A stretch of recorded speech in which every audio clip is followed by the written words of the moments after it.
Artist में आप सभी का एक बार फिर से स्वागत है। तो आपने मेरी पहली वीडियो देख ली होगी जो मैंने क्लास 6 के टॉपिक पे बनाई थी। वो टॉपिक था लैटिट्यूड्स, क्लास 6 का ज्योग्राफी का चैप्टर था। तो आज हम कुछ न्यू लेके आ रहे हैं, क्लास 9th लेके आ रहे हैं। यस, क्योंकि क्या है, क्लास 6 और क्लास 9th दोनों एक बहुत बेसिक्स होते हैं। मतलब अगर हमने क्लास 6 हमने शुरू करा है तो क्लास 9th भी हमको कहीं ना कहीं रिजेंबल होते हुए दिखता है। दोनों बेसिक्स होते हैं, इसलिए दोनों पे ध्यान देना बहुत ज़रूरी है। और क्लास 9th का मैं साइंस का चैप्टर ले रही हूँ, जो कि केमिस्ट्री का फर्स्ट चैप्टर है, matter in our surroundings. Yes students, तो matter in our surroundings, ma'am chemistry डर लगता है ना केमिस्ट्री से? मैम केमिस्ट्री से तो बहुत डर लगता है। मैम उसमें एलिमेंट्स होते हैं, मैम उसमें बहुत सारी चीज़ें होती हैं, रिएक्शंस इतनी बड़ी बड़ी, मैम कैसे याद करेंगे इन्हें?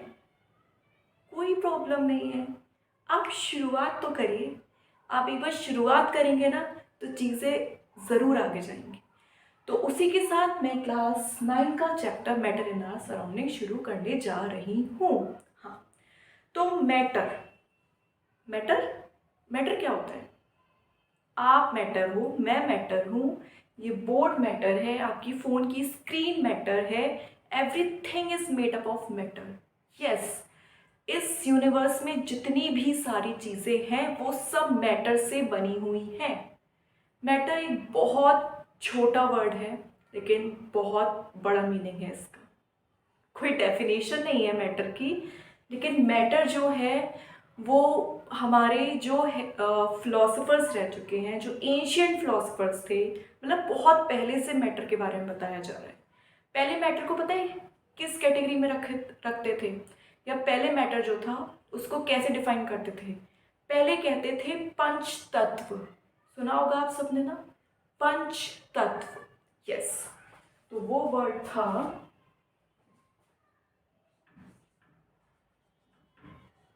पंच तत्व। पंच मतलब पांच, और तत्व मतलब पांच चीजें या पांच थिंग्स जिनसे ये पूरा यूनिवर्स मिलके बना है। हाँ, पहले जो है वो इसी तरीके से डिफाइन किया जाता था पंच तत्व यानी कि मैटर को। मैटर जो है वो पांच चीज़ों में बटा हुआ था। उसी के अकॉर्डिंग जो है कहते हैं कि पूरा यूनिवर्स उन्हीं पांच चीज़ों से मिलके बना है। क्या है वो पांच चीज़ें? आइए देखते हैं। पहली, फायर, आग। दूसरी, अर्थ यानी कि पृथ्वी।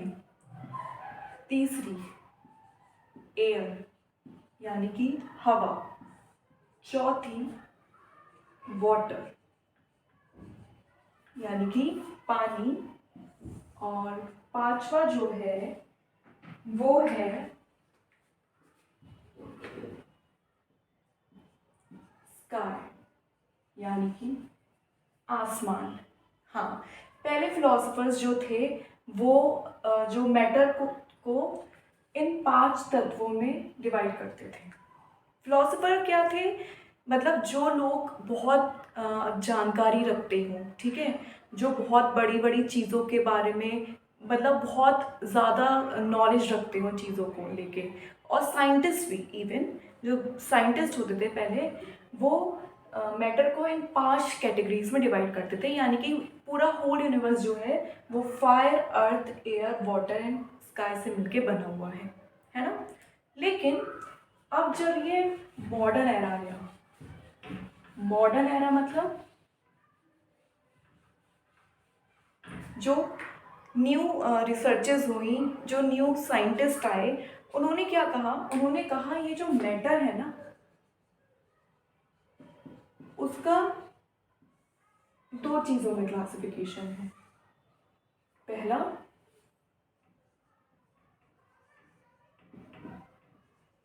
फिजिकल प्रॉपर्टीज,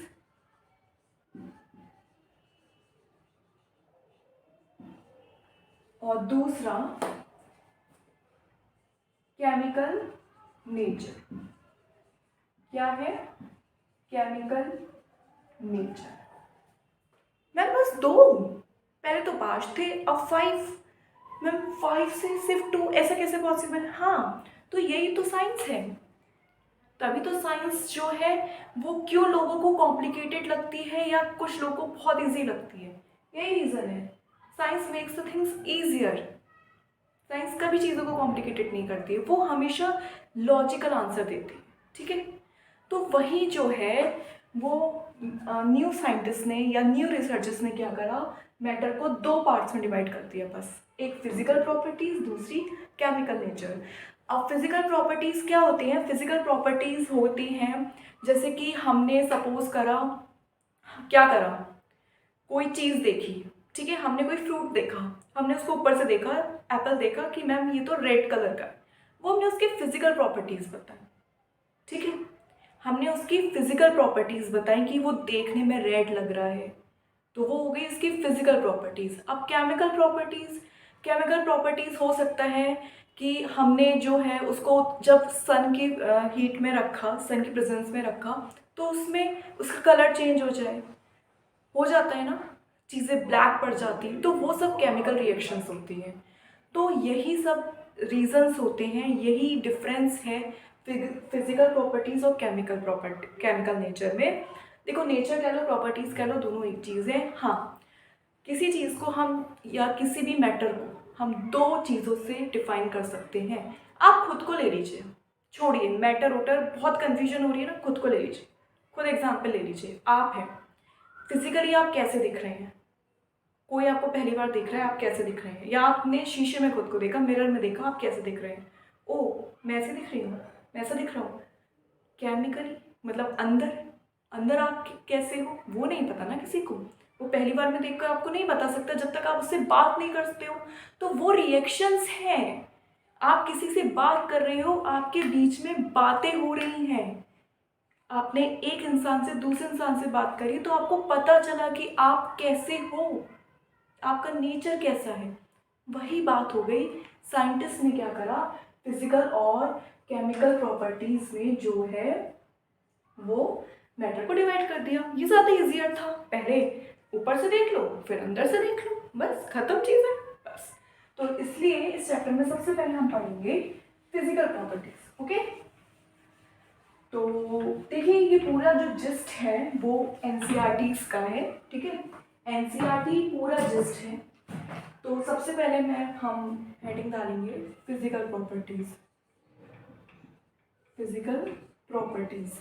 अब देखिए मैटर की फिजिकल प्रॉपर्टीज क्या क्या हो सकती हैं।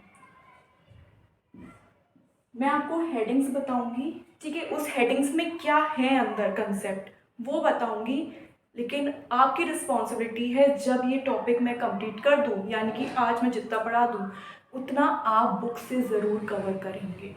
अगर आप नहीं पढ़ेंगे आपको कुछ समझ नहीं आएगा।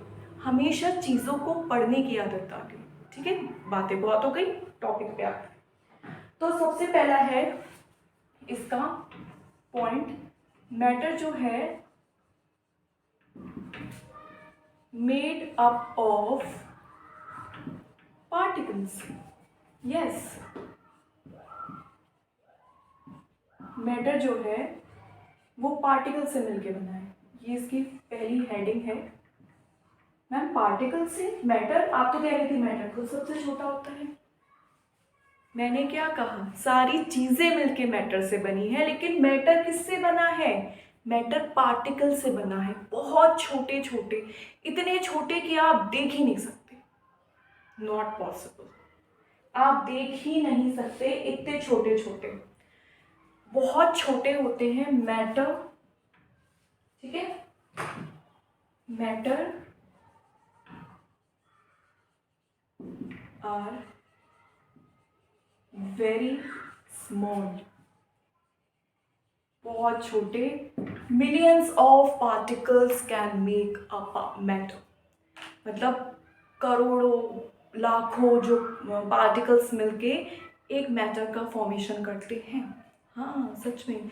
अच्छा, आपने क्या करा होगा, आप सबको नींबू पानी बहुत पसंद होगा, कभी कभार तो बनाया होगा ना। पानी लेते हो ना, पानी में क्या करते हो, शिकंजी बनाने के लिए सबसे पहले चीनी डालते हो, ठीक है, उसको डिज़ोल्व करते हो, नमक भी डाल सकते हैं, कुछ लोग नमकीन भी बनाते हैं, उसको डिज़ोल्व करते हैं। जब डिज़ोल्व करा एक ग्लास में, उसको डालने के बाद थोड़ी देर बाद जब देखा, डिज़ोल्व मतलब घोलना, घोला, मम्मी कहती ना चीनी घोल के ले आओ या नमक घोल के ले आओ पानी में, तो जब घोला तो थोड़ी देर बाद क्या देखते हैं, अरे चीनी तो गायब, नमक तो गायब, कहाँ गया, वो उसी पानी के अंदर तो मिल गया। पानी के अंदर मिल गया। अच्छा, एक क्वेश्चन इस पे ज़रूर राइज होगा कि जो जब पानी में चीनी या नमक घुल गया तो पानी का वाटर लेवल राइज होगा या कांस्टेंट रहेगा या डिक्रीज हो जाएगा, ये आप कमेंट्स में आंसर बताएंगे मुझे, ओके, ठीक है।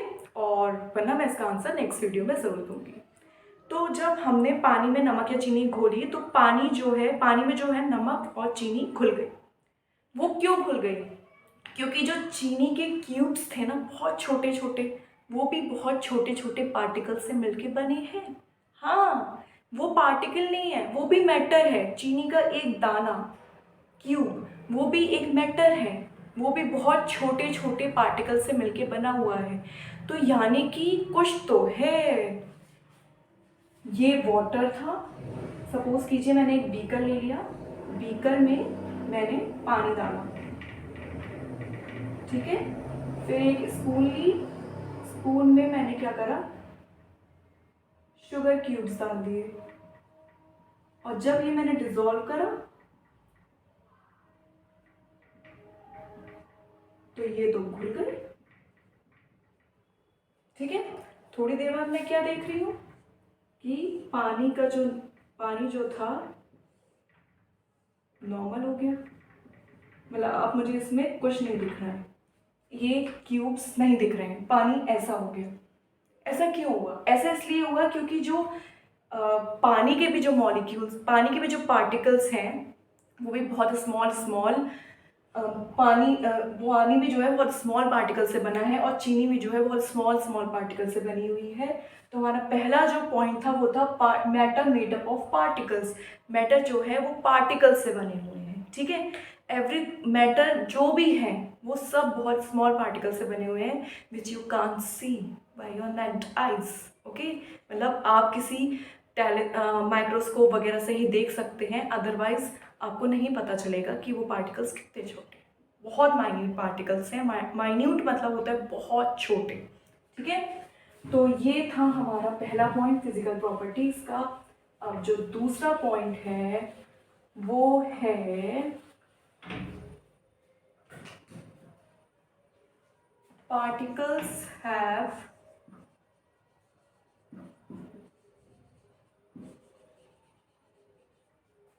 spaces between them।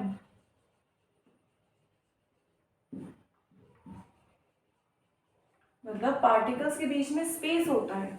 हाँ, अभी हमने किसका एग्जाम्पल लिया, हमने अभी एग्जाम्पल लिया वाटर एंड शुगर का, ठीक है। वाटर मैंने इस बीकर में भर दिया था इस तरीके से, और फिर उसके बाद क्या हुआ, मैंने इसमें शुगर क्यूब्स डाले थे ना, कुछ देर बाद क्या हुआ, वो डिसॉल्व हो गए। अच्छा, एक बात प्रैक्टिकली सोचिएगा, बहुत सारे मतलब एक चेयर है, एक सोफ़ा है, ओके, सोफे पे 3 लोग बैठे हुए हैं या 2 लोग बैठे हुए हैं। अब क्या हुआ, एक जना और आया, वो भी बैठ गया ना, फिर एक जना और आया, वो भी बैठ गया। तो क्या हुआ, उनके बीच में स्पेस था तभी तो वो बैठे। अगर स्पेस ही नहीं होता तो वो कैसे बैठते। ये मत कहना मैं हम गोदी में बैठ के, नहीं, एक नॉर्मल एग्जाम्पल दे रही हूँ, नॉर्मल तरीके से सोचिएगा, ठीक है, प्रैक्टिकली सोचिए चीज़ों को। जब जगह थी तभी तो वो बैठे, यानी कि पानी के मॉलिक्यूल्स के बीच में भी स्पेस होगा, तभी चीनी के पार्टिकल्स जो थे वो उसके अंदर डिसॉल्व हो गए, उसके अंदर चले गए, क्योंकि उनके पास जगह थी, पानी के पार्टिकल्स के पास जगह थी शुगर के पार्टिकल्स को बिठाने के लिए। इसलिए वो लोग आपस में घुल मिल गए। घुल मिल गए मतलब घुल गए पानी के साथ, एक सिंपल यानी कि एक सॉल्यूशन बना दिया। ठीक है, जब हम दो चीज़ों को बनाते हैं, दो चीज़ों को जब मिलाते हैं तो वो जो चीज़ बनती है उसको हम कहते हैं सॉल्यूशन। ठीक है, एक लार्ज क्वांटिटी में होता है, एक स्मॉल क्वांटिटी में होता है। ठीक है, तो पानी यहाँ लार्ज क्वांटिटी में था और शुगर के क्यूब्स यहाँ पे स्मॉल क्वांटिटी में थे, तो इनने मिलके एक सॉल्यूशन बना दिया। उसमें हमने देखा कि इनके पास स्पेस होता है, इस वजह से जो है पार्टिकल्स वो आपस में मिल जाते हैं। अब ऐसा हर केस में नहीं होता। ठीक है, ऐसा क्यों नहीं होता वो हम आगे जानेंगे, अभी से सब जान लोगे। थोड़ा क्यूरियोसिटी रखो, क्वेश्चंस राइज करो अपने माइंड में और फिर उनको कमेंट्स करना। ओके, क्योंकि ये ही होती है एक साइंटिफिक या फिर एक टेक्निकल नॉलेज को बढ़ाना। ठीक है, एक साइंटिफिक नॉलेज को बढ़ाना, एक साइंटिफिक अप्रोच अपने अंदर क्रिएट करना, ये बहुत ज़रूरी है चीज़ों को पढ़ने के लिए। ठीक है, ओके। तो अब हमें यहाँ पे क्या देखना है, अब सपोज करो आपने क्या करा, चीनी, अच्छा आपने ऐसे कर दिया। अब कितने लोगों ने चाय बनाई है, चाय कॉफ़ी कुछ भी बनाई है ना, तो क्या करते हैं मम्मी उसके लिए एक पैन लेती हैं, ऐसे लेती है ना इस तरीके से, उसमें ऐसा हैंडल होता है। सपोज करो इसमें चाय बन रही है, सबसे पहले इसमें पानी डाला। ठीक है, डाला पानी, फिर क्या डालते हैं इसमें, इसमें डालते हैं हम टी लीव्स, चाय पत्ती, फिर शुगर, वाटर, सब मिल जाता है ना आपस में। मैम नहीं तो, सब तो नहीं मिलता। हाँ, टी लीव्स जो होती हैं वो नहीं मिलती हैं, नहीं मिलती है ना, वही मैंने अभी बताया था ना, सब चीज़ें मिल जाएं ये ज़रूरी नहीं है। वो क्यों होता है वो एक नेक्स्ट पॉइंट है। अब इसको किस पे रख दिया, इसको हमने रख दिया बर्नर पे या फिर गैस पे। ठीक है, अब जो मैंने इसमें जो पानी लिया उसमें मैंने शुगर क्यूब्स डाल दिए। जब शुगर क्यूब्स डाल दिए, अच्छा ये बताना, जो आप नॉर्मली डिज़ोल्व कर रहे थे और जो अब आप हीट पे रख के मतलब गैस पे रख के डिज़ोल्व कर रहे हो, तो किसमें पानी किसमें चीनी जल्दी घुलेगी, जो नॉर्मली हाथ से घोल रहे थे या फिर जो आप इसमें हीट पे यानी कि गैस इस पे बर्नर पे रख के कर रहे हो, किस पे जल्दी होगी। ऑब्वियसली मैम, जब हम बर्नर पे रखेंगे उसमें जल्दी हमारी डिजॉल्व होगी शुगर। क्यों क्यों, रीजन वाई, ऐसा क्यों हुआ, ऐसा इसलिए हुआ क्योंकि जो पार्टिकल्स थे ना, सब पार्टिकल्स थे, वाटर के भी शुगर के भी, उनमें क्या हो गया, एकदम से हलचल आ गई, भागने लगे तेजी से, क्योंकि उन्हें एक क्या हुआ, एक बाहर से फोर्स मिला। सब भूल जाओ, बाहर से उन्हें क्या लगा, बहुत गर्मी आ रही है। गर्मियों में क्या होता है, बहुत गर्मी होती है ना, तो लोग घर में रहना क्यों प्रेफर करते हैं, बाहर बहुत गर्मी हो रही है, बाहर बहुत गर्मी हो रही है, क्यों, क्योंकि वो चीज़ उनको अंदर से परेशान कर रही है। ठीक है, तो वही चीज़ पार्टिकल्स के साथ हो रही है। पार्टिकल्स कह रहे हैं अरे ये क्या हो रहा है, ये क्या हो रहा है, तो जल्दी से आपस में मिल जाओ, क्योंकि ये पार्टिकल्स अलग है, ये पार्टिकल्स अलग है, वाटर के अलग है, शुगर के अलग है। वो कह रहे हैं जल्दी से आपस में मिल जाओ, हो सकता है हमको एक स्टेबिलिटी मिल जाए, हो सकता है हम जो है वो आपस में मिल जाए तो हमारा टेम्परेचर जो है वो नॉर्मल हो जाए, क्योंकि उनको हीट मिल रही है, उनका टेम्परेचर बढ़ रहा है। टेम्परेचर बढ़ रहा है, पार्टिकल्स की ये जो भागा दौड़ी हो रही है ना अंदर, अरे अरे जल्दी जल्दी जल्दी जल्दी मिलो, इसे ही कहते हैं काइनेटिक एनर्जी। क्या कहते हैं, ये आप लोग फिजिक्स में पढ़ेंगे, काइनेटिक एनर्जी। काइनेटिक एनर्जी क्या होती है, काइनेटिक एनर्जी होती है जब आप किसी पार्टिकल की एकदम से स्पीड तेज कर देते हैं, सिंपल वर्ड्स में। ठीक है, कोई पार्टिकल चल रहा है, नॉर्मल स्पीड से चल रहा है, जब चल रहा होता है ना, तो उसकी जो स्पीड होती है उसको कहते हैं हम काइनेटिक एनर्जी। ठीक है, मतलब जब वो कैसे हॉरिजॉन्टल मोशन में चल रहा है, इस तरीके से, ऐसे नहीं बात कर रही हूँ मैं, ध्यान देना, इस तरीके से जब वो चल रहा है तब हम कहते हैं कि उस पार्टिकल में जो है वो काइनेटिक एनर्जी है। देखो बहुत सिंपल है, काइनेटिक एनर्जी, इसका फॉर्मूला होता है 12 mv²। काइनेटिक एनर्जी का। ओके, एम होता है मास ऑफ द पार्टिकल। क्या होता है? Mass of the particle. और v होती है वेलोसिटी, यानी कि speed of the particle, velocity of particle. तो जब हम टेम्परेचर बढ़ाते हैं वैसे वैसे ही हमारी काइनेटिक एनर्जी भी बढ़ जाती है पार्टिकल्स की। समझ में आई ये चीज? क्या पॉइंट आया इसमें? इंपॉर्टेंट पॉइंट, टेम्परेचर को इंक्रीज करा। इंक्रीज देखो मैं ऐसे लिखूंगी, यानी कि बढ़ाया, इंक्रीजेस, तो उसकी काइनेटिक एनर्जी भी बढ़ गई, यानी कि टेम्परेचर जो हो गया वो डायरेक्टली प्रोपोर्शनल हो गया काइनेटिक एनर्जी के। ठीक है, ये पॉइंट जो था वो इसमें ध्यान रखने वाला था। ओके, तो जैसे जैसे पार्टिकल्स बढ़ेंगे, जैसे जैसे पार्टिकल्स, टेम्परेचर बढ़ेगा, पार्टिकल्स जो होंगे, देखो तीन चीजें आ गई, टेम्परेचर बढ़ेगा, पार्टिकल्स जल्दी जल्दी भागेंगे, पार्टिकल्स मूव्स फास्टर। ठीक है, और पार्टिकल्स, अगर टेम्परेचर बढ़ेगा पार्टिकल्स जल्दी जल्दी भागेंगे, तो यानी कि उनकी काइनेटिक एनर्जी भी जल्दी जल्दी बढ़ेगी। ठीक है, ये बात समझ में आई? ओके, ये पॉइंट आप लोग नोट कर लेना, बहुत इंपॉर्टेंट है। देखो जस्ट बता रही हूँ, बुक्स आप लोग पढ़ लोगे मुझे भी पता है, लेकिन नोट्स हमेशा ऐसे बनाइए, जैसे मैंने स्टार्ट करा था वैसे बनाइए, कभी चैप्टर को नहीं भूलेंगे। एक बार उन्हें खोलेंगे याद आ जाएगा, अच्छा सबसे पहले मैटर क्या होता है, अच्छा मैटर पहले इन पार्ट्स में डिवाइड था, पंच तत्व, ओ मॉडर्न एरा में ऐसे डिवाइड हो गया।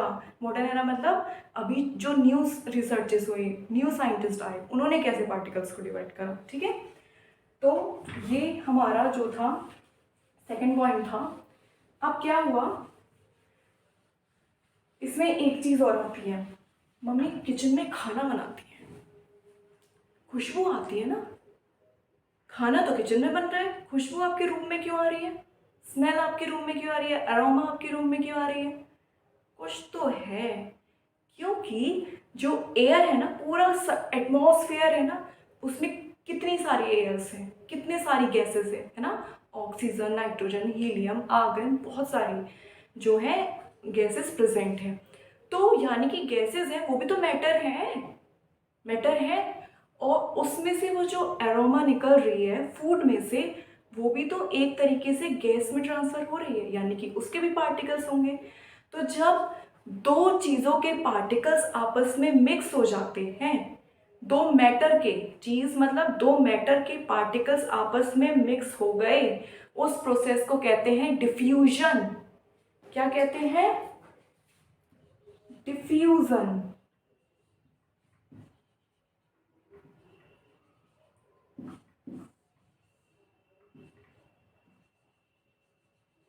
Intermixing of two particles is called diffusion। एक एग्जांपल और देती हूँ। अच्छा, एक रूम है, ठीक है, उसमें आपने क्या करा, उसमें आपने अगरबत्ती, जिसे हम इंसेंस स्टिक कहते हैं, वो जलाई, वो नहीं जलाई, ऐसी रख दी, कोई स्मेल आएगी, कोई अरोमा आएगी, कोई फ्रेग्रेंस आएगी? नहीं आएगी, है ना। वही आपने उसको जला दिया, आपने उसको लिट कर दिया, ठीक है, तो पूरा घर महक जाता है ना, वाओ कितनी अच्छी खुशबू है। वो भी प्रोसेस डिफ्यूजन का है। Yes, this process is also of diffusion. तीसरा एग्जाम्पल, परफ्यूम लगा के जाते हैं पार्टी में, है ना, किसी फ्रेंड ने बुलाया, आज तो परफ्यूम लगा के जाऊंगा, या विंटर्स के केसेस में लोग नहाते नहीं, ऐसे परफ्यूम लगा लिया बस, अरे हम तो बिंदास मस्त हैं, फ्रेश हो गए। वो आपने लगाया, उसको महक रही है आपके फ्रेंड को, अरे आज तो तुम बड़े महक रहे हो, बड़ा नहा के आए हो। वो तो आपको पता है आप नहा के आए हो, क्या करके आए हो।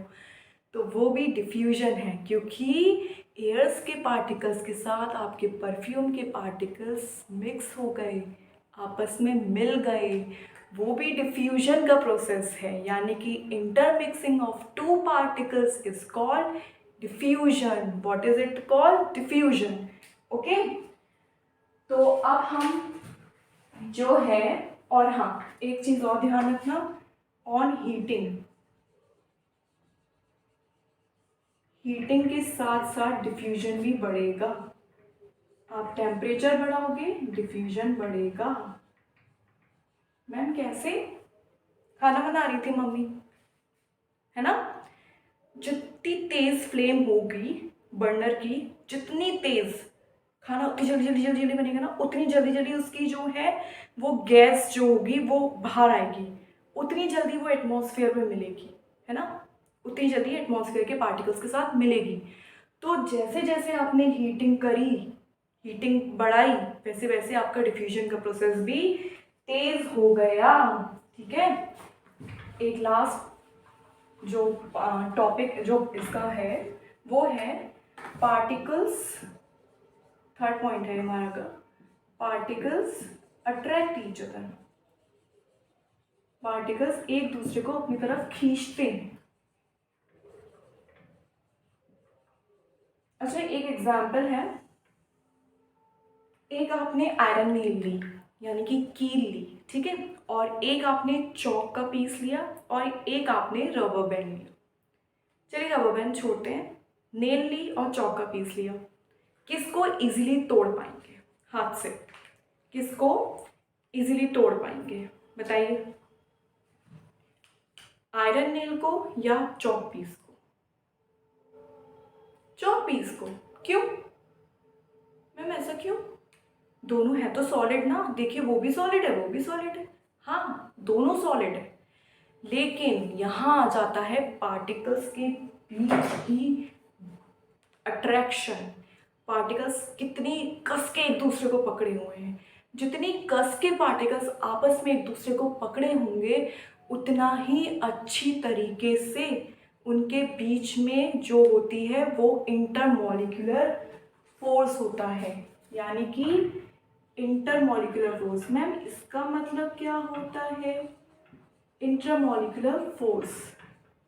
मैम ये तो न्यू वर्ड है। देखो इंटर स्कूल कंपटीशन होते हैं ना, क्या होते हैं, एक स्कूल जो है वो दूसरे स्कूल, मतलब एक स्कूल और दूसरे स्कूल के बीच में जब कंपटीशन होते हैं तो होते हैं इंटर स्कूल, मतलब एक पार्टिकल और दूसरे पार्टिकल के बीच में जो फोर्स लग रही है। Molecular everything is made up of particle, ठीक है, मॉलिक्यूल भी पार्टिकल से मिलके बना हुआ है, तो ये भी सब क्या हो गए इंटरमॉलिक्यूलर फोर्स। यानी कि क्या हो गया इंटरमॉलिक्यूलर फोर्स, यानी कि जितने कस की चीज़ें पकड़ी होंगी, जितने कस के पार्टिकल्स एक दूसरे को पकड़े होंगे, उतना ही ज़्यादा इंटरमॉलिक्यूलर फोर्स होगा। तो नेल जो है, जो कील है, वो जो है वो आपस में काफ़ी स्ट्रांगली एक दूसरे को पकड़े हुए हैं, ठीक है। वही चौक के जो पार्टिकल्स हैं वो थोड़े से लूजली एक दूसरे को पकड़े हुए हैं, इसलिए वो जल्दी टूट गए। तो ये जो था वो रीज़न है इंटरमॉलिक्यूलर फोर्स। वर्ड बहुत ध्यान रखने की ज़रूरत है, अदरवाइज प्रॉब्लम हो सकती है, क्योंकि आपको एनसीईआरटीज़ में क्वेश्चंस मिलेंगे एक ब्लू कलर के, वो सब आपको इसी पे डिफाइन करना है, ठीक है। वो यही वर्ड्स आने हैं सारे कि intermolecular force, diffusion, kinetic energy, strength, सब इसी पे, ठीक है। तो ये है हमारा पूरा फिजिकल प्रॉपर्टीज़ जो कि मैंने अच्छी तरीके से समझाया। अब आपकी रिस्पॉन्सिबिलिटी है, आप जाइए बुक खोलिए और पूरा फिजिकल प्रॉपर्टीज़ तक पढ़ लीजिएगा। ये 3 पॉइंट्स ही हैं पार्टिकल्स में जो आप अच्छी तरीके से पढ़ सकते हैं और समझ सकते हैं, और जो क्वेश्चंस हैं उन्हें आप कोशिश कीजिए करने की, और नहीं आए तो प्लीज़ मुझे कमेंट बॉक्स में आंसर कीजिएगा या क्वेश्चन पूछिएगा, और बाकी मैं उन्हें भी करवाऊँगी, डोंट वरी। एक सीरीज़ से चलेंगे तो हम अच्छी तरीके से कवर पाएंगे। Thank you and change the way of your thinking.